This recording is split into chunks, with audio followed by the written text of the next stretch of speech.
여러분, 다들 한 번쯤은 이렇게 생각해 본 적 있지 않은가? 나는 이렇게 열심히 사는데 왜 여전히 버겁기만 한가? 이 물음은 단순한 푸념이 아니다. 삶이 여러분에게 보내는 신호다. 정주영은 말했다. 운명은 기다려도 오지 않는다. 그것은 땀과 눈물 위에 길을 내는 것이다. 그는 강원도 산골에서 태어나 어린 시절부터 가난을 짊어져야 했다. 학교에 가고 싶었지만 학비를 낼 수 없어. 또래 아이들이 책보를 메고 교실로 향할 때 그는 쌀가게 심부름꾼으로 뛰어다녔다. 신발 한 켤레 살 돈도 없어 맨발로 일을 나가야 했고 허기진 배를 부여잡으며 하루를 버텼다. 몸은 약했고 세상은 차갑게만 보였다. 하지만 그 시절에도 그는 단순히 왜 나만 이런가라는 원망으로 멈추지 않았다. 쌀가게에서 곡식이 들어오고 나가는 장부를 눈여겨보며 손님이 다시 오는 이유와 오지 않는 이유를 살폈다. 남들이 보기엔 그저 땀 흘리는 자빌꾼이었지만 그는 그 속에서 이미 장사의 법칙을 배우고 있었다. 삶이 던지는 고통을 불운으로만 보지 않고 자신을 시험하는 초대장이라 여겼던 것이다. 그리고 그는 깨달았다. 오늘 당장 보상이 없더라도 그 시간은 땅속에서 씨앗이 뿌리내리는 과정이라는 것을. 아무도 알아주지 않아도, 결과가 눈에 보이지 않아도 땅속에서 조용히 자라는 뿌리처럼 언젠가는 힘을 드러낸다는 사실을 그는 믿었다. 그래서 포기하지 않았다. 작은 공사를 맡으며 목수 일을 배우며 번번이 실패와 좌절을 겪어도 나는 지금 씨앗을 심고 있다라고 스스로 다짐했다. 그 씨앗은 훗날 현대건설이라는 거대한 숲으로 자라났다. 여러분도 비슷한 순간을 겪은 적 있지 않은가? 열심히 했는데 성과가 없고 오늘 하루는 그저 소모된 것처럼 느껴졌던 날들. 그러나 정주영의 삶이 증명한다. 눈에 보이지 않는 시간, 아무도 주목하지 않는 자리에서 쌓인 작은 발걸음들이 결국 내일의 힘이 된다는 것을. 정주영의 삶은 씨앗과도 같았다. 맨발로 뛰던 소년의 땀이 곧 장부를 배우는 시간이 되었고 작은 장부는 훗날 거대한 사업의 밑그림이 되었다. 그는 단순히 돈을 벌기 위해 살지 않았다. 그가 붙잡은 것은 사명이었다. 정주영은 말했다. 사람이 왜 일을 하는가? 그 이유를 잃는 순간 가장 먼저 무너진다. 현대건설을 일으키기 전 그는 수없이 작은 공사를 맡았다. 비가 새는 지붕을 고치고 낡은 벽돌을 다시 쌓으며 손에 흙먼지를 묻혔다. 다른 사람들은 그저 돈벌이 수단으로 여겼지만 그는 달랐다. 이 일이 사람들에게 어떤 가치를 주는가? 그 질문이 곧 그의 사명이었다. 여러분도 경험한 적이 있지 않은가? 돈이나 승진을 위해 버티다 보면 왜 시작했는지 이유조차 흐려지는 순간 말이다. 그 순간부터 마음은 흔들리고 결국 작은 어려움에도 포기하고 싶어진다. 정주영은 그런 함정에 빠지지 않았다. 그는 늘 사명을 붙잡고 흔들림을 막았다.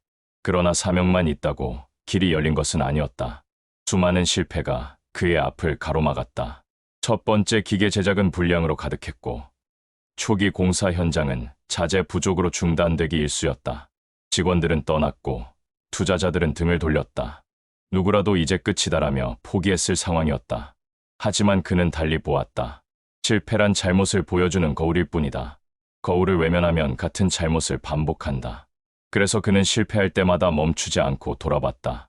어디서 잘못됐는가? 무엇을 놓쳤는가? 남 탓하지 않고 자기 탓부터 물었다. 그 정직한 태도가 오히려 신뢰를 만들었고 훗날 더 큰 기회를 불러왔다. 여러분도 비슷한 기억이 있지 않은가? 작은 실수를 인정하지 못해 관계가 멀어지거나 변명으로 일관하다가 신뢰를 잃었던 순간 말이다. 정주영은 달랐다. 책임은 내가 진다. 그 한마디가 회사를 살렸고 사람들을 다시 불러 모았다. 그리고 그는 늘 강조했다. 물질적 가난보다 더 두려운 것은 마음의 가난이다. 어린 시절 신발조차 없었던 그는 누구보다 가난을 잘 알았다. 그러나 그는 깨달았다. 진정한 가난은 돈이 아니라 정신의 빈곤에서 온다는 것을. 마음이 비어 있으면 남을 탓하고 질투하며 스스로를 가둔다. 반대로 마음이 풍요로운 사람은 작은 실패마저 배움으로 바꾼다. 정주영은 두툼한 지갑보다 얇은 책 한 권을 더 소중히 했다. 밤마다 공구함 옆에 앉아 기술 서적을 펼쳤고 그 지식이 훗날 회사를 살렸다. 돈이 부족한 날에도 그는 지식은 내일을 여는 열쇠다라며 책에 투자했다. 그 정신적 풍요가 있었기에 아무리 몸이 고단하고 배가 고파도 그는 다시 일어설 수 있었다. 여러분도 한번 돌아보라. 혹시 지금 불행하다고 느끼는 이유가 단순히 돈이 아니라 마음속 희망이 메말라 있기 때문은 아닌가? 작은 책 한 권, 작은 감사 한마디, 작은 배움이 다시 길을 열어줄지도 모른다. 정주영은 가르쳤다. 가난은 극복할 수 있다. 그러나 마음이 빈 사람은 무엇으로도 채울 수 없다. 사람은 믿음이 있느냐 없느냐에 따라 끝내는 운명이 갈린다. 사명과 정신적 풍요를 붙잡았던 그는 또 하나의 무기를 가지고 있었다. 바로 믿음이었다. 믿음 없는 노력은 모래 위에 지은 집처럼 무너지고, 믿음을 가진 노력은 폭풍 속에서도 뿌리를 내린다. 현대건설이 처음 중동으로 진출했을 때 모두가 고개를 저었다. 사막 한가운데 도로를 건설한다는 계획은 무모해 보였고, 외국 전문가들은 한국 회사가 감당할 수 없는 일이라고 단정지었다. 언론마저 비웃었고 투자자들은 등을 돌렸다. 그러나 정주영은 굴하지 않았다. 우리가 할 수 있다. 믿음이 없다면 시작조차 할 수 없다. 그의 이 한마디가 직원들의 눈빛을 바꾸었다. 낯선 땅, 뜨거운 태양 아래서 그들은 삽을 들었고 결국 불가능하다던 길을 뚫어냈다.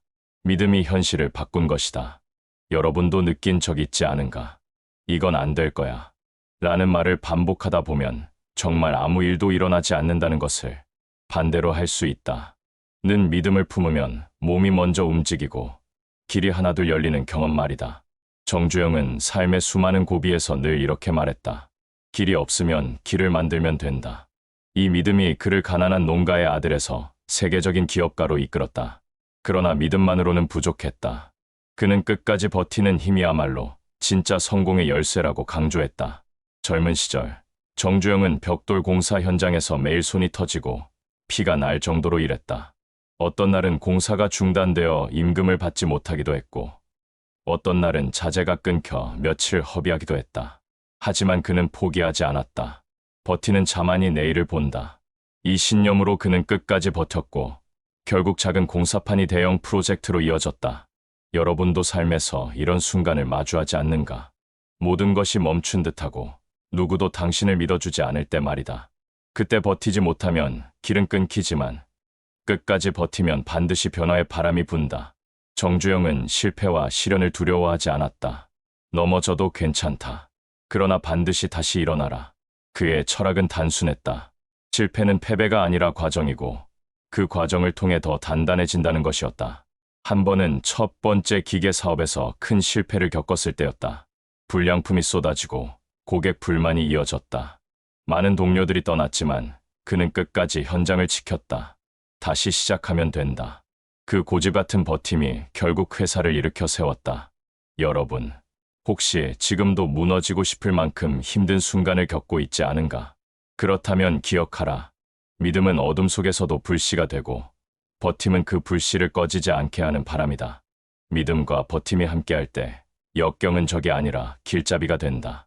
정주영은 마지막까지 이렇게 말했다. 폭풍은 반드시 지나간다. 그러나 끝까지 선 사람만이 그 뒤에 무지개를 본다. 돈은 사람을 따라오지만 사람은 신뢰를 따라온다. 아무리 혼자 힘으로 길을 열었다 해도 결국 성공은 사람과의 관계 위에서 쌓인다. 정주영은 어린 시절부터 이 사실을 뼈저리게 깨달았다. 별을 베고 논두렁을 걷던 이웃들과 함께 땀 흘리며 얻은 깨달음이었다. 혼자 힘으로는 논 한 마지기도 제대로 갈 수 없었다. 삶이란 결국 함께해야 하는 여정이라는 것이다. 현대건설이 큰 프로젝트를 맡았을 때도 마찬가지였다. 한 번은 수십만 톤의 철강 자재를 운송해야 하는 상황이 닥쳤다. 계약 기한은 촉박했고 실패하면 회사 전체가 무너질 수도 있었다. 그때 정주영은 직원들에게 이렇게 말했다. 우리에게는 자본도 부족하고 장비도 없다. 하지만 사람은 있다. 서로 믿고 맡기면 기적을 만들 수 있다. 그의 말은 단순한 구호가 아니었다. 직원 한 사람이 책임을 짊어지고 서로의 빈틈을 메우자 기적처럼 불가능했던 공사가 제때 끝났다.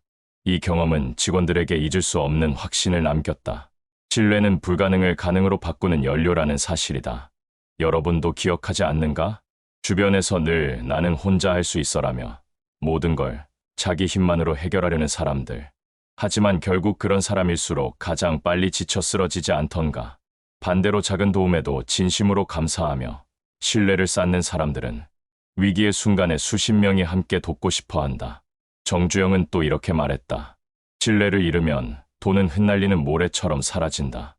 한 번은 해외 발주처가 계약 조건을 바꾸자 대부분의 기업이 불평하며 떠나버렸다. 그러나 정주영은 원망하지 않았다. 그는 발주처의 입장에서 왜 그런 조건을 내세울 수밖에 없는지 끝까지 듣고 이해하려 했다. 그리고 오히려 더 투명하게 계약을 진행했다. 결과는 어땠을까? 발주처는 오히려 현대는 믿을 수 있다며 장기 계약을 추가로 맺어주었다. 여러분, 혹시 지금도 누군가와의 관계가 소원해졌다고 느낀 적이 있지 않은가?